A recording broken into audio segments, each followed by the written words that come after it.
ராத்திரி அங்க உன் மருமா ஒரு வேலையும் செய்யாம நல்லா உட்கார்ந்து கதை பேசிட்டு இருக்கா யார்கிட்டயும் போன்ல. வீடு தூக்கல, பாத்திரம் அண்ட கணக்கு குவிஞ்சு கிடக்கு, ஒண்ணும் கழுவ மாட்டேக்கு, துணி ஒரு அம்பாரம் கிடக்கு, துவைக்கல. ஓ மருமகளுக்கு ரொம்ப கூடி போச்சு. இந்த பாரு செல்ல தாயி, புது மருமோன்னு சொல்லி தூக்கி வச்சு தலையில ஆடாத. உனக்கு அல்வா கொடுத்துருவா பிறகு. புது மருமோளா தலையில தூக்கி வச்சு ஆடுனா அவ ஒன்ன தரக்கில போட்டு நசுக்கு நசுக்கு நசுக்கி விடுவா. பாத்து எடுத்து நடந்துக்க, அவ்வளவுதான் நான் சொல்லுவேன். இப்பவே புது மருமோள அதிகாரம் பண்ணி கைக்குள்ள வச்சுக்க. பிறகு நான் சொல்லது கேட்க மாட்டேக்கா, வைக்க மாட்டேக்கா, அப்படி செய்ய இப்படி செய்தான் மட்டும் ஏன்ட வந்து பராதி சொல்லாத. அவ எங்கிட்ட இருக்கா? அம்மா அண்ணி அவங்க ரூம்ல தான் உட்கார்ந்து ஃபோன் பேசிட்டு இருக்காங்க. ஏ கோல்முட்டி நாத்தனார என்கிட்டே வா. என்னடி கேட்ட? என் புது மாமியார பத்தியா? தங்கம் நான் தங்கம், பத்திரமாத்து தங்கம். எங்க அம்மா என் பிள்ளை கண்ணுல கண்ணீர் விடக்கூடாதுன்னு ஒரு வார்த்தை தான் சொன்னா.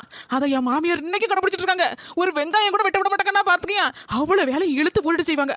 அவ்வளவு ஒரு நல்ல மாமியார்னா இப்படி ஒரு மாமியார் கிடைக்க நான் கொடுத்து வச்சிருக்கணும். 7 ஜென்மத்துக்கும் இந்த மாமியார் தான் என் மாமியாரா வரணும்.